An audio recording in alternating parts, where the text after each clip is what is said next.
Evet, Lviv'e vardık ve önemli olan noktaya geldik. Ne yenir, ne içilir? Daha önemli. Gezip göreceğiniz yerlerden daha önemli olan şeylerden bir tanesi. Sağda solda haritalar bulacaksınız. Kendinize bir tane şehir haritası bulmanız gayet iyi olacaktır. Sonuç itibariyle hani gezeceğiniz yerde nerede nereye döneceksiniz vesaire bunları bilmek gayet iyi. Rinok Meydanı'nın hemen bir köşesinde turist informasyon bürosu var ve oradan bir tane alabilirsiniz. Benim size tavsiyemse ahanda bu harita. Bu haritanın ne özelliği var? Bu haritanın iki yüzü var. Bir tane yüzünde görülmeye değer yerler var. Bugün bunu anlatmayacağız. Bugün bunun bu yüzünü anlatacağız. Emotional Restaurants. Lviv'de 20 tane temalı restoran diyebileceğim yerler var.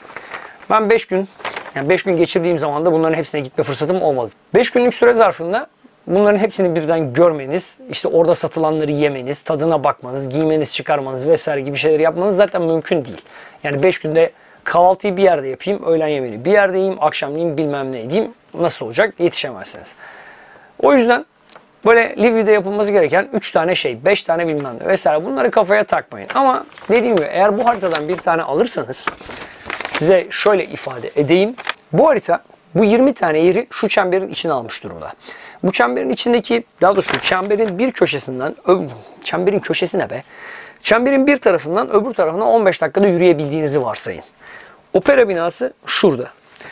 Benim kaldığım otelde şu gördüğünüz noktadan birazcık daha aşağıda gibi. Yani 3-5 dakika daha ekstradan belki yürümüşümdür. Bu haritayı nereden alabileceksiniz? Ben bu haritayı Meat and Justice denilen et restoranından aldım. Bu 20 tane tema restoranı diye bahsettiğim yerlerde bunu da bulacaksınız. Çünkü bunların yanlış anlamadıysam konuşmalardan hepsinin sahibi aynı.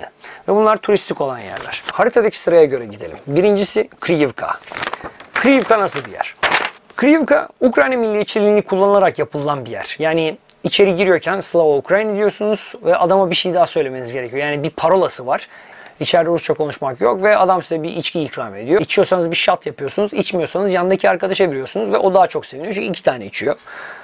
Ve kapıda sizi karşılayan adam böyle şimdi şurada da fotoğrafını gördüğünüz gibi bir tip. Yani bu aynı adam değildi belki ama elinde silah var vesaire falan filan. Böyle parka giymiş. 2. Dünya Savaşı'ndan kalma Ukraynalı partizan gibi bir havası vesairesi var. Kryivka yanlış hatırlamıyorsam sığınak demek ve buranın konsepti de sığınak olmak üzerine kurulmuş. Yani içeride tüfek var. İçeride ne bileyim kıyafetler var. Giyip işte hani miğfer falan takıp fotoğraf çektirebilirsiniz. Ki içerideki silahlardan bir tanesi de şurada görmüş olduğunuz fotoğrafım var.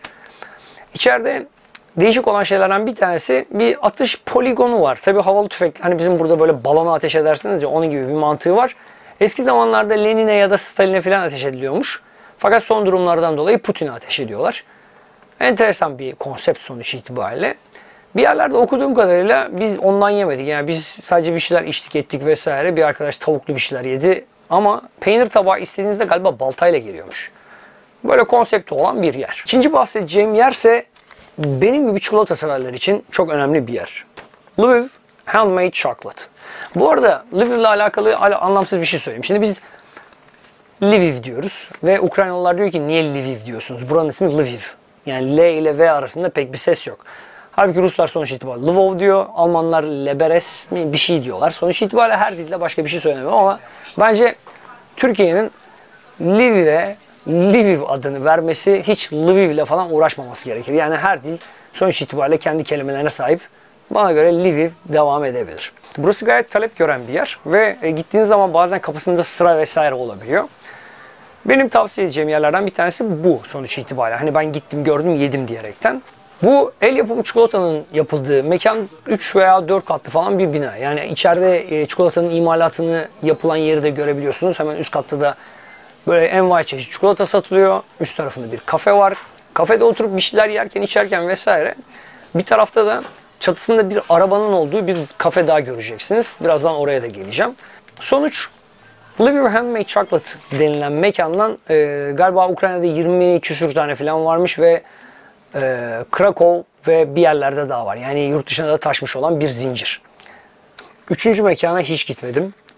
Lviv'de bir sürü strudel yiyebilirsiniz. Bir şekilde orada yapılan bir şey. Strudelin ne olduğunu Lviv'e gittiğimde öğrendim. Çok bayılmadım işin gerçeği ama bir tane anlatacağım bir yer var. O bu 20 tanenin içinde olmayan yerlerden bir tanesi. Mekanı çok güzel. Konsepti çok güzel. İçeride işte klasik müzik çalıyor vesaire falan. Böyle güzel bir mekan. Yeni gitmediğim yerlerden bir tanesi Post Office. Livy'de bir sürü şeyin müzesi var bu arada arkadaşlar. Yani burada Postane Müzesi'nin içinde ekstradan bir tane kafe var. O da değişik bir şey. Bu restoranlardan bir tanesi bana ekstradan saçma gelenlerden. Dünyanın en pahalı restoranı diye geçen yer. Yani rakamlar böyle milyon falan gibi ifade ediliyor ama içeri giriyorken size bir kupon mu veriyorlar, bir şey mi yapıyorlar ya da ne haltsa sonuç itibariyle parasını ödemeye geldiğinizde hesabın böyle binde birini veya yüzde birini falan ödüyorsunuz. Böyle bir saçma sapan bir indirim yapıyorlar ve normal rakamlara geldiğini söylüyorlar. Sırf bu fikrinden dolayı ne bu be falan deyip gitmedim bile işin gerçeği. Enteresan yerlerden bir tanesi kesinlikle Coffee Mining Manufacture. Burası Rinok Meydanı'nın gene bir köşesinde. Ne özelliği var diyecekseniz, burası bir maden. Yani maden derken kahvenin madenle ne alakası var tam olarak anlamam ama sonuç itibariyle kahveyi sakladıkları vesaire mahzenler var. Aşağıya iniyorsunuz, size bir tane miğfer veriyorlar. İşte önünde şey var, madenci ışığı lambası. İşte onun aşağı iniyorsunuz, kafanızı sağa sola vuruyorsunuz çünkü tavanlar alçak. O miğfer gayet işe yarıyor. İçeride alt katta yani karanlık diyebileceğiniz sadece ışığın yani içeride yapay ışığın olduğu kafe var. Bir iki tane odası olan. Burada alevli bir kahve falan veriyorlar ama bana saçma geldi işin gerçeği. Bir kısım şey zaten bunu yapsam ne olur, yapmasam ne olur dediğim şeylerden. Sonuçta içeride güzel bir ortam var. Sonra merdivenlerden tekrardan çıktığınız zaman çıktığınız yerde de bir kafe var. Kafede canlı müzik olduğu zamanlar da var. Bana 2 sefer gittiğimde de denk gelmedi ama orada gayet sahnesi duruyor. Alet, edevat vesaire. Orada boğazınız şu an benimki gibi böyle hani ağrıyorsa, ediyorsa, bir şekilde rahatsızsanız içebileceğiniz çok güzel somon renginde bir içecek var. İçinde tarçın, zencefil vesaire bunun gibi şeyler oldu. Böyle faydalı olabilecek, boğazınıza iyi gelebilecek nane limon kabuğu tadında bir şeyler var yani. Bahsedeceğim yerlerden bir tanesi House of Legends. Burada Livy'deki en yüksek anıtı bulacaksınız. Bir baca temizleyicisi var. Bunun hikayesini neredeyse hiç hatırlamıyorum. Çünkü geçen sefer gittiğimde gitmiştim. House of Legends birkaç kattan oluşuyor. Binanın ön yüzünde bir tane ejderha var. Ejderhanın tam olarak ne işe yaradığını bilmiyordum. Daha sonra yani oralardan ayrıldıktan sonra öğrendiğim şeylerden bir tanesi bu. Ejderhayı ben orada süs olarak düşünüyordum ama hani bir dekor olarak vesaire. Olayı biraz farklıymış. Neyse efendim. Binanın içine giriyorsunuz. Her katı biraz başka dizayn edilmiş vesaire. En üstüne çıktığınız zaman bir baca temizleyicisi var. Baca temizleyicisinin elinde şapkası var. Bir dilek tutup şapkaya atarsanız, parayı da tutturursanız hesapta dileğiniz oluyor.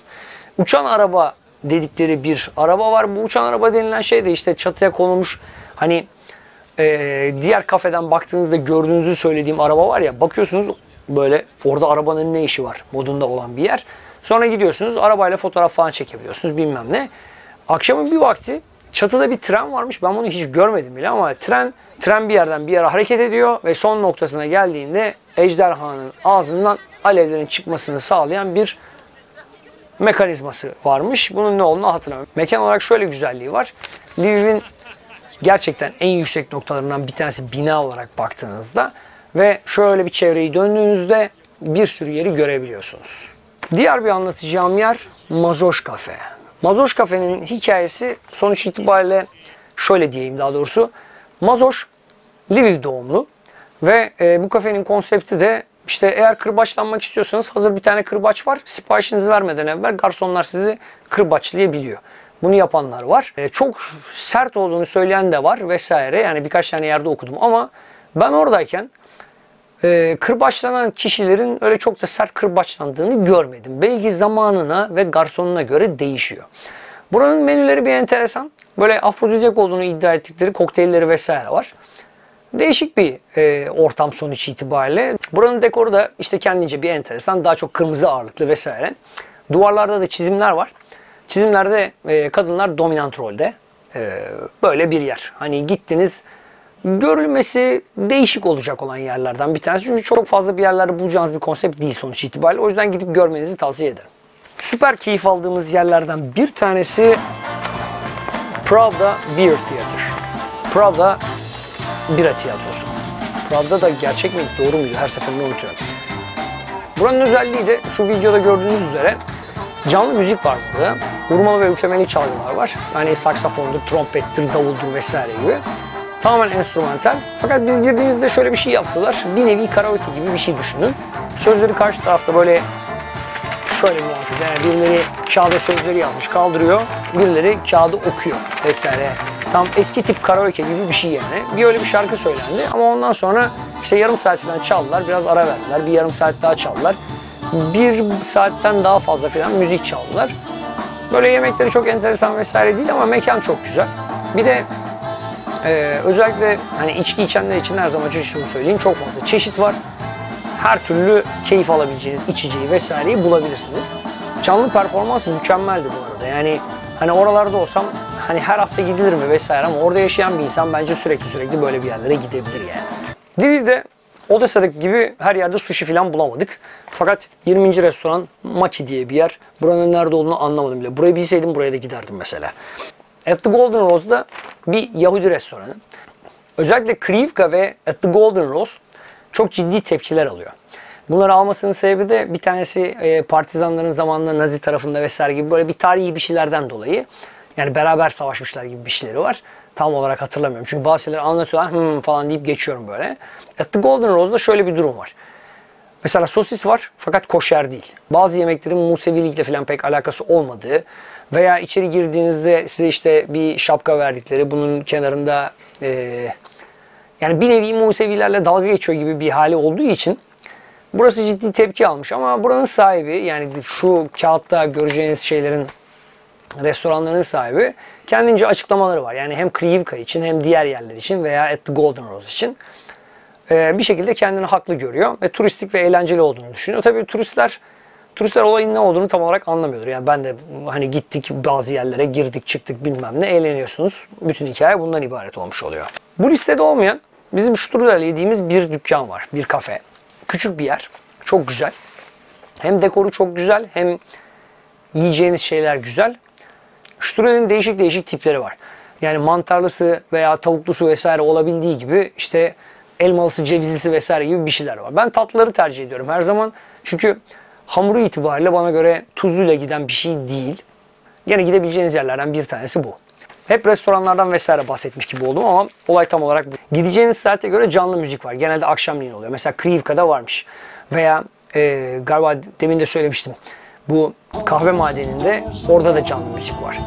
Veya mesela biz The Cult diye bir yere gittik. İnanılmaz keyif aldık. Sahne alan çocuklar tamamen Ukraynaca söyledi. Fakat çok güzel çaldılar. Ve mekan genel olarak boştu. Şu manada boştu. 20 tane falan masası olan ama 10 tanesinin dolu olduğu. Gecenin ilerleyen saatinde hatta karaoke'de yaptığımız, gayet eğlendiğimiz güzel bir ortamda. The Cult'ın fiyatları tahmin ediyorum Lviv'deki diğer yerlerden biraz daha fiyatlı olduğu için de daha sessiz, sakin bir yer olabilir. Daha biraz sanki böyle kalbur üstü vesaire gibi duran bir yerde. The Cult'ın bulunduğu bina Filarmoni Orkestrası'nın binası. 2 akşam Filarmoni Orkestrası'nın binasında, daha doğrusu birinde Latin Jazz gecesi vardı. Latin Jazz müziği dinledik. İnanılmaz güzeldi. İkinci gece Johann Sebastian Bach'ın eserlerinin icra edildiği bir konsere gittik. O da inanılmaz güzeldi. Bir akşam da Lviv'in hani haritanın başında gösterdiğim opera binasında Figaro'nun düğününü seyrettik. Figaro'nun düğünü, yani şöyle söyleyeyim, Sevilla Berberi Figaro'nun düğününden önce. Sevilla Berberi'ni Odessa'da seyrettim. Hem müziklerinden hem oyundan hem binanın içerisinden, dekorasyondan vesaire inanılmaz keyif aldığım bir yer oldu. Figaro'nun düğününde ise operanın benim oturduğum sandalyesi o kadar berbattı ki yani hani başka yerimi düşünmekten ne müziğe konsantre olabildim ne zaten oyunun kendisini beğenebildim. İkinci yarıda ya bitse de çıksak falan modunda seyrettim işin gerçeği. Ve ne olduğunu ne bittiğini hiçbir şekilde anlamadım. Sonuçta bir altyazı var. Altyazıda şeyler var. Sonuçta oyun İtalyanca, altyazılar Ukraynaca. Ukraynaca yazılar olmasa karakterlerin bana göre kostümleri o kadar kötüydü ki yani Kont'la Kontes'in kim olduğunu anlayacak kadar bile anlayamadım oyunda ne olduğunu. Yani yarım yamalak hikayeyi hatırlamaya çalıştım bilmem ne. Arada böyle internetten bakıp arada Google'layıp Wikipedia'dan kopya çektim. Ha dedim bir dakika bu oyunun şeyi buydu vesaire. Ondan sonra bile dayanılmaz bir oyundu. O yüzden Lviv'deki operaya gidin ama mutlu olur musunuz bilemiyorum. Diğer bahsettiğim her yerden aşağı yukarı çok mutlu olursunuz. Dikkatli seyredenler bir anda biraz ortamdaki ışığın vesairenin değiştiğinin farkına varmış olabilir. Çünkü anlatmak istediğim ve unuttuğum yerlerden bir tanesi de Meat and Justice. Kaydın buraya kadar olan kısmı dündü aslında. Yani o yüzden bir günlük bir sakalım falan var şu an. Meat and Justice değişik bir yer. Et üzerine kurulu. Ocakbaşı gibi bir mantığı var. Yani ocakbaşı derken bizdeki ocakbaşı gibi değil tabii. Yani ocağın başında oturmuyorsunuz. Biz gittiğimizde gayet duman altıydı. Allah Allah dedim, yani üstümüz başımız berbat olacak bilmem ne vesaire. Ama o sırada ateşte bir şeyler yapıyorlarmış da o yüzden böyle etrafta bir duman vardı. Yani alev hani bir böyle puf yapardı, ondan sonra dumanlar çıkar ya, öyle bir ortam vardı. Neyse sonuç itibariyle gidip oturduk. Belki sene gittiğimizde, bu sene gittiğimizde dekor biraz daha farklıydı. Yani sadece mekan değişmiş. Yani tuvalet bu taraftan bu tarafa gitmiş vesaire gibiydi. İçeride göreceğiniz şey, buranın dekoru daha doğrusu şöyle. Etraf tamamen ölümcül aletlerle vesaire dolu diyeyim. Yani bunlara işkence aleti de diyebilirsiniz. Adaleti sağlamak için kullanılan zamanın alet edevatı falan da diyebilirsiniz. Yani bir cellat baltası gibi bir şey var. İşte Iron Maiden denilen, Türkçesini bilmediğim ama çivili tabut diyebileceğiniz bir şey var. Yani üzerinize kapanan vesaire. İşte bir tane kafes var. Etrafta boynunuzdan size asabileceği şeyler vesaire gibi zımbırtılar var. Buranın özelliği ne? Sonuç itibariyle bir et lokantası. Menüsü gayet zengin, et çeşitleri bol ve tamamen doyurucu yiyeceklerin olduğu bir yer. Burada yer bulamazsanız gidebileceğiniz, benim gitmediğim fakat övüldüğünü bildiğim Monpiou diye bir yer de var. Konuyu kapatmadan evvel akabinde gene şu haritayı gösteriyorum. Kendinize edinmeniz gereken bir numaralı harita bu kesinlikle. Bununla yola çıkarsanız daha iyi.